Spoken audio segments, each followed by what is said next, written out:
Comics have been an enormous part of the Star Wars expanded universe since 1977. With over 100 different titles and thousands of issues printed across almost 4 decades, the vast majority of which considered canon in Star Wars lore. That was of course until the Walt Disney Company purchased Lucasfilm in 2012 and instantly rendered almost every piece of EU non-canon, giving them the banner of Star Wars Legends. While this was a kick in the guts to lifelong Star Wars EU readers, it allowed Lucasfilm a new creative freedom to create new stories and new series based in the galaxy far, far away. It also allowed new readers to find an easier entry point into the Star Wars EU. At the time of this recording in late 2017, Marvel have published 6 ongoing series and 16 limited series and one-shot issues, with hundreds of issues of new material printed in just 2 years, spanning all different eras of the Star Wars universe. You'll be forgiven for being confused about where to start your Star Wars EU comic reading experience. So please allow me to present to you a timeline of every single canon Marvel Star Wars comic in their correct chronology, correlated alongside the films of the Star Wars saga.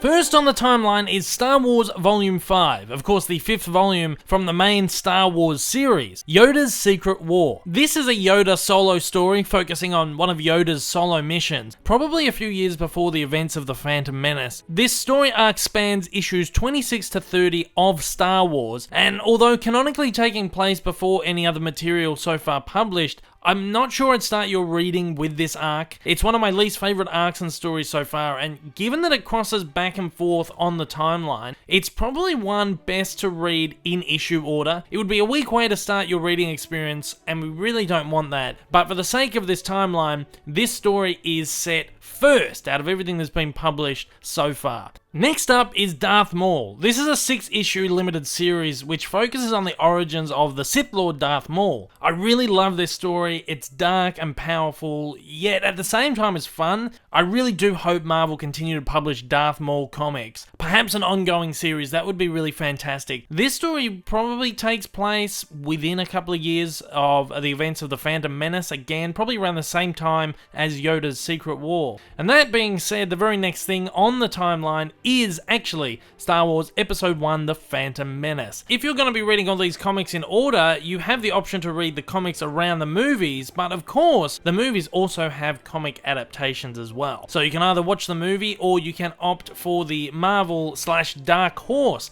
adaptation of Star Wars The Phantom Menace, which is currently available as a hardcover graphic novel from Marvel. Not too sure if they'll be releasing this as a trade paperback, but I certainly hope that they do at some point. Obi-Wan and Anakin is next up. This is a 5-part limited series which bridges a very small gap between Episode 1 and Episode 2, and it takes us on one of Obi and Anakin's adventures in Anakin's Jedi training. The story is set 3 years after Episode 1 and probably a few months before Episode 2. Surprisingly, this is actually quite a good story. I certainly enjoyed this more than I expected to, and I really loved the character building that this story adds to the Obi-Wan and Anakin relationship. There's some really great foreshadowing in this, as we see Obi-Wan and Anakin have really sort of been butting heads since the very beginning. This is a fun and enjoyable comic, and while it's not one of the greatest limited series Marvel have published so far, it's certainly worth a read and I would recommend it. And of course, this being said, Star Wars Attack of the Clones comes up next on the timeline, and again you have the option to either watch the film or read the comic adaptation, which once again Marvel has published as a hardcover graphic novel. Following Episode 2 is Mace Windu, Jedi of the Republic. This is another 5-part limited series, and takes place very soon after Episode 2. It focuses on Mace Windu and the Jedi as they sort of struggle with their newfound role as warriors in the Clone Wars. As this series only just finished its run and currently isn't available as a trade paperback. It will be in a couple of months' time. I've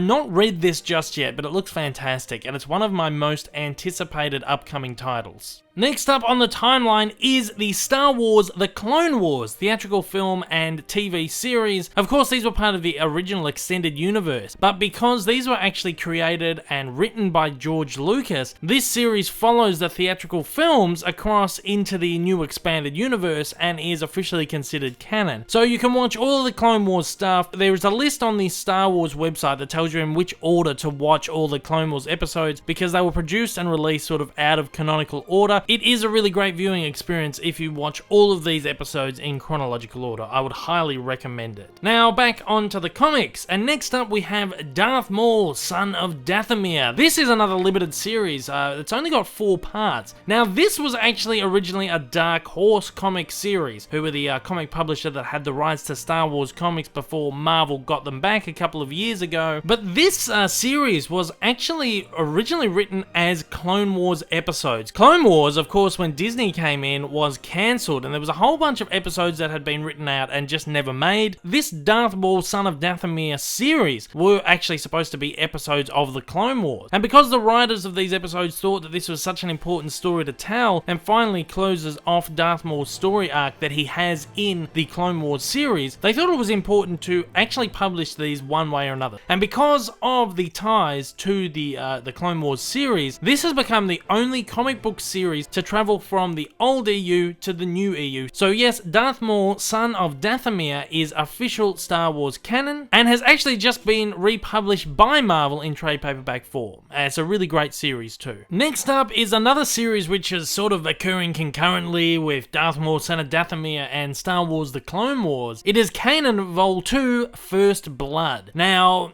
of course, this is the second volume of the Canon series. They only did 2 volumes of this. This second volume is actually a prequel to the first volume. This volume shows Kanan's very first adventure as a Jedi in the Clone Wars. I personally haven't read this one yet because I actually haven't got around to watching the entirety of Star Wars Rebels, but once I do, I will go back and I will read these comics. But by all accounts, this is a fantastic series which I'm really looking forward to. The first series of Kanan you will see come up very, very soon. Following this, we of course get onto Star Wars Episode 3, Revenge of the Sith, and once again, we have 2 options for this. You can either watch the movie, or you can read the Marvel Dark Horse comic adaptation, which once again has been published as a hardcover graphic novel from Marvel. Following that, we get to the first volume of the Kanan series. This one is titled The Last Padawan, and spans 5 issues. Now, where the second volume tells the story of Kanan's first adventures during the Clone Wars, Volume 1 tells the story of his last adventures during the Clone Wars. Once again, I haven't read this yet, but I'm looking forward to it. Next up is Darth Vader, Lord of the Sith, Volume 1, The Chosen One.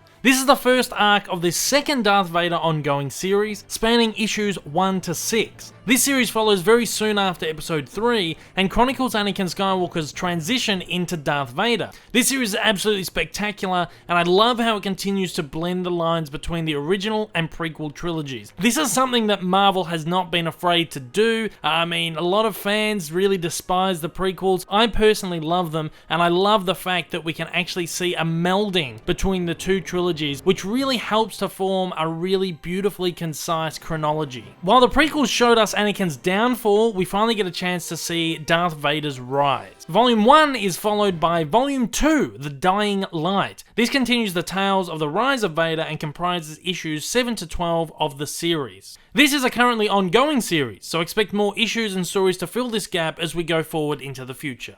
Next up are a series of one-shot issues from the Star Wars ongoing series, issues 7, 15, and 20. These are all excerpts from the Journal of Old Ben Kenobi. These tell tales of Ben Kenobi in Tatooine between the events of Episode 3 and Episode 4. We get to see him have his own adventures while he's hiding away from the Republic. He gets into a few tiffs with local bounty hunters and the like, and we also get to see him watching over a very young Luke Skywalker. I think this is fantastic. This is the things that the fans really want to see in an Obi-Wan Kenobi movie, and I love that we've been able to explore this in a very small way within the Star Wars comics. There's about an 8-year gap between the Darth Vader Dark Lord of the Sith series and these Obi-Wan Kenobi journals. And then there's about an 11-year gap between these stories and the next time we see Obi-Wan Kenobi in Star Wars Episode 4. So it's really smack bang right in the middle where we get an Obi-Wan Kenobi who's sort of halfway between Ewan McGregor and Sir Alec Guinness. We'll skip forward about another 6 years and we get another 2 Kanan comics. These were both titled Epilogue comics, so they sort of come after the original series and sort of have small little ties that direct back to the original Kanan arcs. The first one is called Haunt, and the second one is called The Ties That Bind. Both of these take place within very, very close proximity to the Star Wars Rebels TV series, and evidently coming up next on the timeline is actually Star Wars Rebels seasons 1 to 4. This is a really great Star Wars series. I've only watched a few episodes of it, but I absolutely loved what I saw, and I'm really looking forward to finally watching all of it when I finally get the chance. Rebels is set within 2 to 5 years of the original Star Wars trilogy, and sort of tells the story of the original team that goes on to give rise to the Rebel Alliance. It's a lot of fun to be able to explore this period of the Star Wars universe in visual form. Other than Canon, there are no other Star Wars comics that are sort of set within the Rebels world, so if you want to fill in a little bit of this gap in the timeline, then you've always got the Rebels series. Following on from that, we get another one-shot comic, Star Wars Rogue One, Cassian and K2SO. This tells a story of Cassian and K2SO very, very shortly before the events of Star Wars Rogue One. It's a nice, charming little story, which is just sort of like a little solo adventure between Cassian and K2SO. Definitely worth a read if you're interested in these two characters. Doesn't really have a great bearing on the Rogue One story at all. It's really just a comic that was published to build up a little bit of hype for the movie, but I think it's definitely worth a read. And of course, coming up next is Rogue One, a Star Wars story. That's right, once again, you have two options. You can either watch the movie or you can read the comic series. This one was actually published by Marvel. It has been released as a trade paperback, and it comprises of 6 issues. The great thing about this is that Rogue One, of course, had such a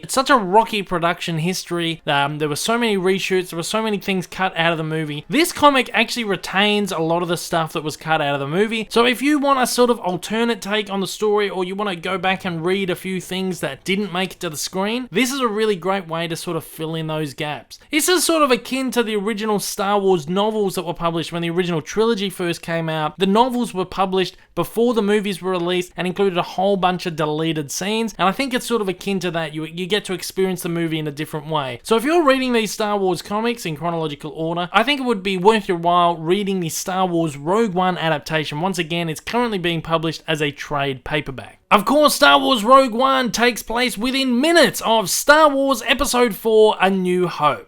Of course, once again, you have two options for exploring this story. You can either watch the original movie, or you can read the original Marvel adaptation of Star Wars A New Hope. This is currently being published as both a hardcover and a trade paperback graphic novel. This basically comprises a bunch of early Star Wars comics from the 1970s that retold the story of Star Wars. The artwork has been redone, modernized, newly colored and everything. It looks fantastic, looks like a modern comic, and I really, really recommend reading this. And just like the Rogue One comic adaptation, this one actually has a bunch of scenes that were deleted from the film, so you get Biggs Darklighter in there and you just get a whole lot of this great stuff. Definitely worth a read. Following on from A New Hope is Princess Leia. Princess Leia is a 5-issue series. This one picks up within seconds of Star Wars A New Hope ceremony at the very end of the movie. Princess Leia goes off on a solo adventure just to sort of find out a little bit more about her heritage. I love this. This is a 5-part series and it is so good. I really love this. This is one of the very first limited series they ran based on a solo character, and I think it's a great exploration of Leia's character and her heritage. Again, we get this blending of the lines between the prequel trilogy and the original trilogy. Leia goes on an adventure to Naboo and sort of tries to piece all these connections back to her mother. So we get like sort of appearances of Queen Amidala in this and everything. I think it's fantastic. Beautiful artwork, beautiful storytelling, and definitely worth a read.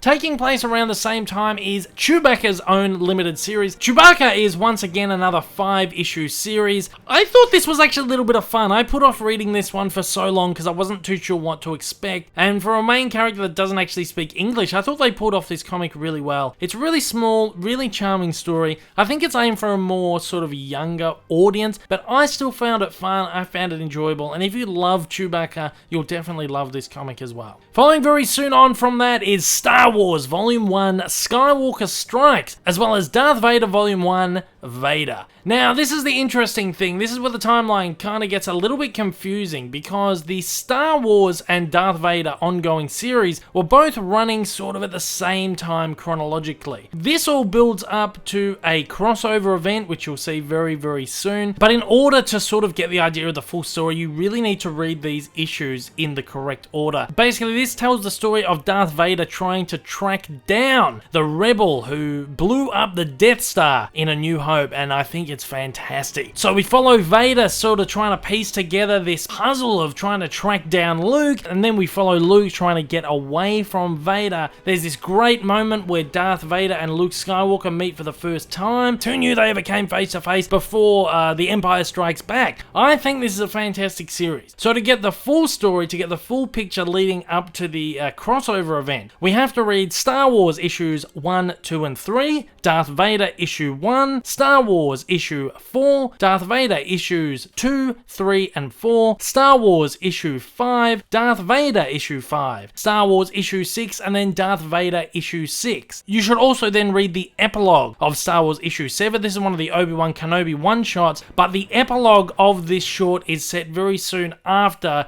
the 6th issue of the Star Wars series. After that comes Star Wars Volume 2, Showdown on Smuggler's Moon. This is sort of disconnected from the original story, but we're still sort of building up to that crossover. This could all be read at one time without interspersing the Darth Vader series into it. This is just another adventure of Luke, Han, and Leia set between episodes 4 and 5, and this comprises of issues 8 to 12 of the Star Wars ongoing series. Following that, we should read Darth Vader Volume 2, Shadows and Secrets. Darth Vader is still trying to track down this rebel pilot, and we're drawing ever closer to that awesome crossover comic book. This spans issues 7 to 12 of Darth Vader, and these are just some of the greatest comics Marvel have published so far. This Darth Vader series was absolutely fantastic. Following on from that, we get on to Star Wars Annual number 1. This is a one-shot comic annual. It takes place around this time. It doesn't really have a huge bearing on the story, but we've put it here because this is where it belongs within the chronology of the timeline. And then finally, we get to Vader Down, the crossover event. This is awesome. This is Marvel's very first major crossover event, which crosses over both the Darth Vader and the Star Wars ongoing series. To read this event in the correct order, we read Star Wars Vader Down issue 1. This is the introductory issue of the entire arc. You then read Darth Vader issue 13, Star Wars issue 13, Darth Vader issue 14, Star Wars issue 14, and then it's all capped off with Darth Vader issue 15. This is one awesome crossover event, and if you decide you only want to read a couple of small arcs worth of Star Wars comics, then make sure you read everything from Star Wars issue 1 to issue 14 and Darth Vader issue 1 to issue 15, because this is a really great story arc. I thought it was fantastic. Following that, we get a very small Star Wars arc, Star Wars Volume 3, Rebel Jail. This is a 4-issue arc. This is a really fun, exciting adventure where they basically have to go to this jail and break out a bunch of prisoners. It's fantastic. This is one of the highlights of the Star Wars series for me as well. Star Wars Volume 3 is comprised of issues 16 to 19.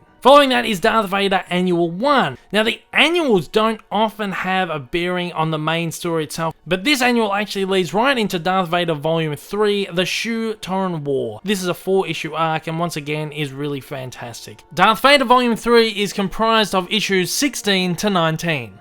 This is followed very closely by Darth Vader Volume 4, End of Game. This is a 6-issue arc and rounds out the Darth Vader ongoing series. Of course, as I said, the second one, Darth Vader Dark Lord of the Sith, is currently in production, and that is sort of a prequel series to this one. But this is a fantastic series. This is the best series they have published so far, and it ends on an absolutely wonderful note. One of the highlights for me is Darth Vader struggling with his inner demons and flashbacks to Episode 3, where he's feeling he has let down Padme and sort of the fight between him and Obi-Wan Kenobi. This is one of the greatest things in the expanded universe so far, and definitely worth a read. Darth Vader End of Games comprises issues 20 to 25.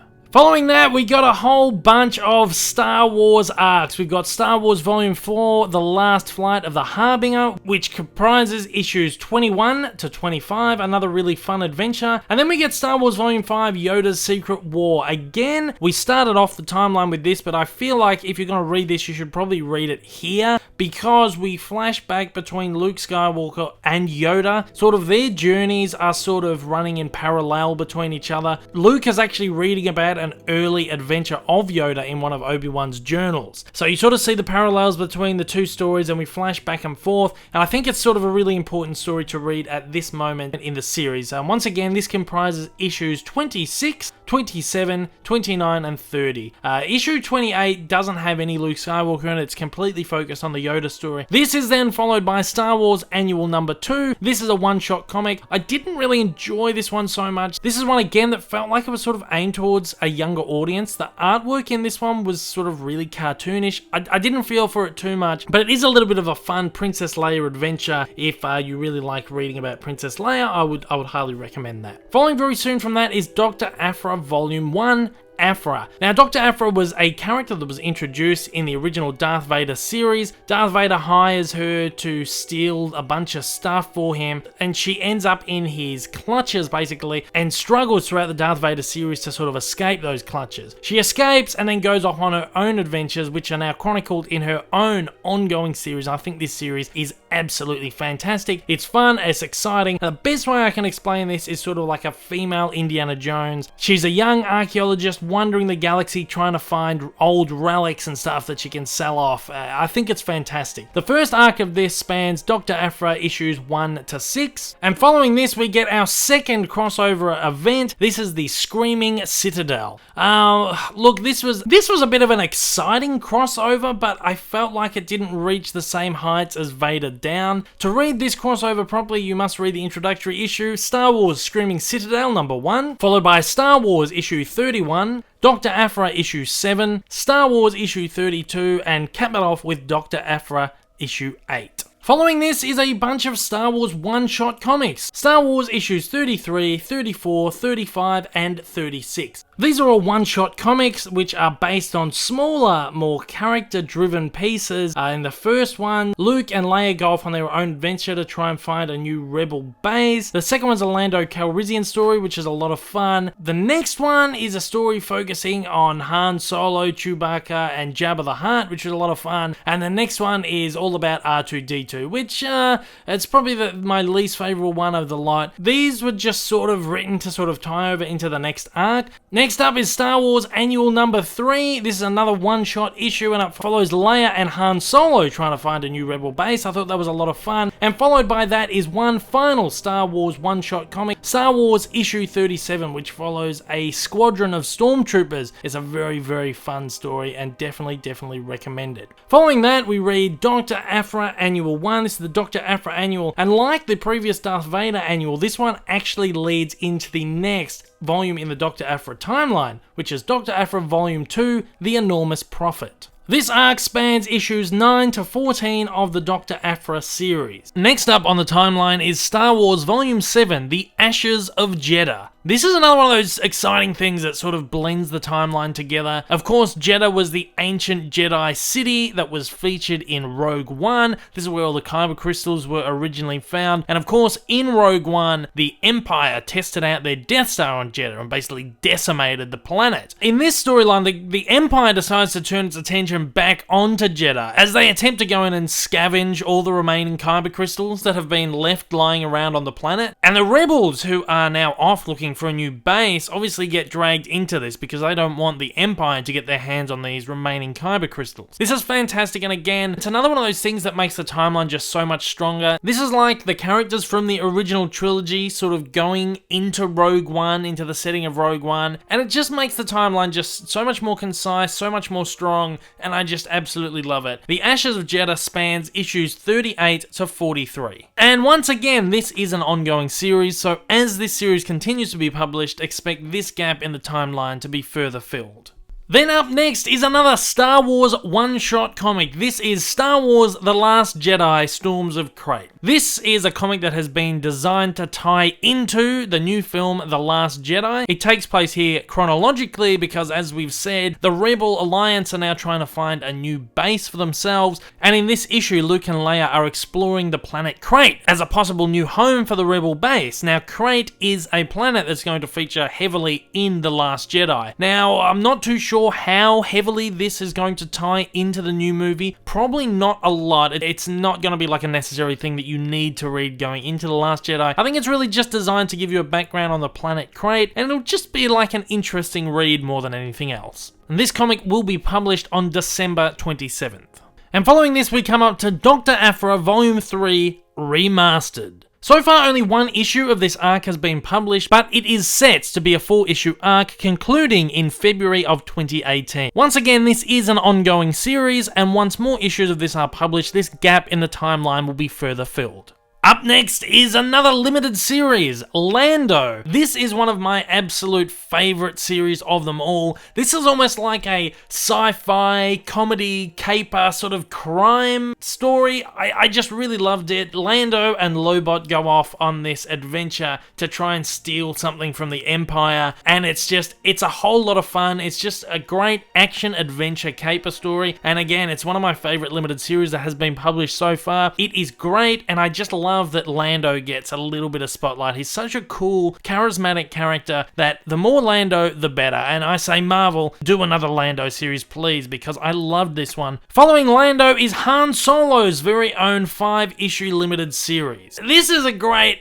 sort of comedy story as well. It's sort of loosely inspired by the movie The Cannonball Run, where Han Solo enters this race called the Dragon Void Run. It's like this really famous, really ancient starship race that every pilot in the galaxy wants to be a part of and win, and Han Solo of course enters with the Millennium Falcon, which on the outset looks like a pile of junk, but is the fastest spaceship in the entire galaxy, as Han Solo would have you believe. This is a lot of fun. It's another action-adventure comic with a little bit of comedy in there. You gotta read this one. It's really, really good. And of course, following the Han Solo limited series is Star Wars Episode 5, The Empire Strikes Back. And once again, you have two options. You can either watch the movie or read the comic adaptation. This is currently being published by Marvel as a hardcover graphic novel. So far, Marvel has not explored any of the space between The Empire Strikes Back and Return of the Jedi, so this part of the timeline is pretty much a big, deep void. And that said, coming up next on the timeline, as of this moment, is Star Wars Episode 6 Return of the Jedi. Once again, there are two options for this. You can either watch the movie or read the comic adaptation,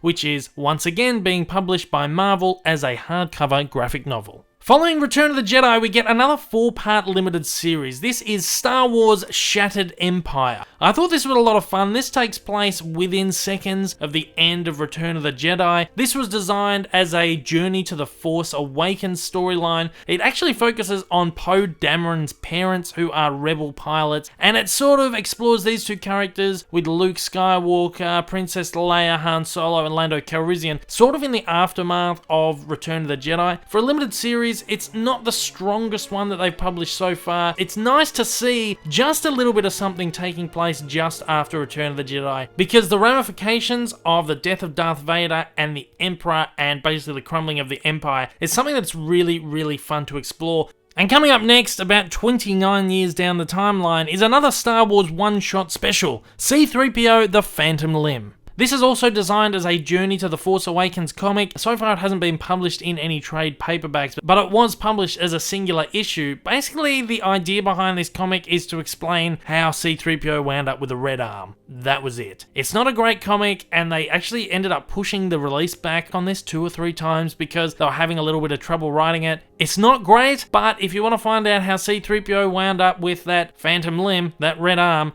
then it's worth a read.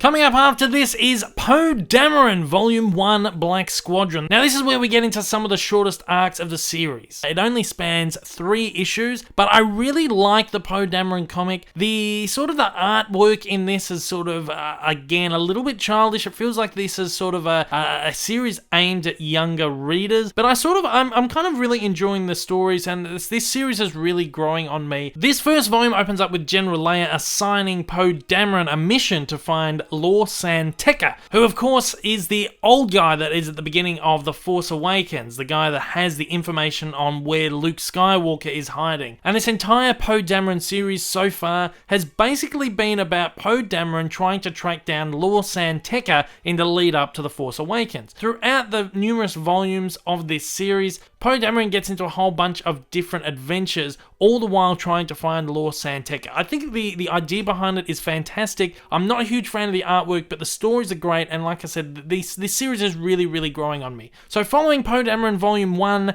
is Poe Dameron Volume 2, Lockdown. This comprises of issues 4 to 6. Again, this is another really, really short run, a 3-issue series. Following that is a one-shot issue, Poe Dameron 7, The Gathering Storm. Coming up next is Poe Dameron Volume 3, The Gathering Storm. This is a huge 6-issue arc, which spans issues 8 to 13 of the series. This has been published as Volume 2 in trade paperback form because Volume 1 and 2 were both published as Volume 1 in the trade paperback. So it's a little bit confusing, but just as long as you buy all the trade paperbacks, you'll have every issue. Following that is another really short arc, Poe Dameron Volume 4, Legend Lost. This has been published as Volume 3 and comprises of issues 14 to 16. Once again follows Poe Dameron's adventures leading up to The Force Awakens as he tries to find Lord San Tekka, as does Poe Dameron Volume 5, War Stories, which has been published as Volume 3 alongside Volume 4. Again, really, really confusing. This is another short series which spans issues 17 to 19. Following this is Poe Dameron Annual 1. This is another one-shot comic, just a little standalone Poe Dameron adventure, and I believe this will be published as Volume 4 in the trade paperbacks. Following this is Poe Dameron Volume 6, Legend Found. Now this is the current Poe Dameron series which is currently in publication and is set to span issues 20 to 24. And it looks like this is the series where he finally finds Lord San Tekka. It hasn't been announced whether this will be the final volume of this current Poe Dameron series, but I'm assuming there's probably not many volumes left to go, considering this looks like it's rapidly approaching the timeline of The Force Awakens. But that being said, at this moment in time, this is currently an ongoing series, and as more issues are published, this gap in the timeline will continue to be filled. And of course, following that, we come up to Star Wars Episode 7, The Force Awakens. Once again, we have two ways of experiencing The Force Awakens. You can go and watch the movie, or you can pick up the Star Wars Force Awakens comic adaptation. Now, this is an adaptation that was also published by Marvel. Of course, it has also been published as a hardcover and a trade paperback graphic novel, so there's plenty of ways to experience this. And much like the Rogue One adaptation and the other adaptations, there's a few little bits and pieces in this that isn't actually in the movie. So it's another great way to experience the story sort of in a new way with sort of new material. I think it's really fantastic. And following very shortly after that is Captain Phasma, the limited series. I haven't personally read this one yet. I only just picked up the trade paperback, but it looks fantastic. And it follows Captain Phasma's journey between The Force Awakens and The Last Jedi. Obviously, she was on Starkiller Base when it exploded. Everyone assumed that she was dead, but she's not. She escaped it somehow, and this limited series basically tells that story. I've heard that this sort of treads over the same ground as the Captain Phasma novel, so if you don't really want to sit down and read an entire novel, you can just read this limited series. I know that that's what I'm going to be doing. I'm really excited to see what happens to this character between the events of the two movies. And once again, that being said, following on from that is the final piece on our timeline so far, Star Wars Episode 8, The Last Jedi. Of course, Star Wars The Last Jedi is finally hitting cinemas worldwide right now, so this, as of this moment, is the only way you can experience this story. I'm so excited myself. I have no doubt that Marvel will eventually publish a comic adaptation of this, but I'd imagine it'll probably be a few months until they start rolling that out. And that is it. We are finally at the end of this timeline. I will continually update this timeline every few months when I believe there are worthy additions to the timeline. Additionally, I will also upload a version of this video which is only a couple of minutes long, so it's sort of an easier way for you to reference back. So at that is the end of the video. Thank you so much for joining me. If you're a first-time viewer of my channel and you've liked what you've seen and you'd like to see more like this, you'd like to keep up to date with all the Star Wars comic timelines, then please give me some support and hit subscribe. To all my regular viewers out there, thank you once again for joining me, and to absolutely everybody out there, please hit that like button. It does a great deal to get these videos out there for me. I really hope I'll see all of you again soon. Until next time though guys, take care, and I hope you have a wonderful day.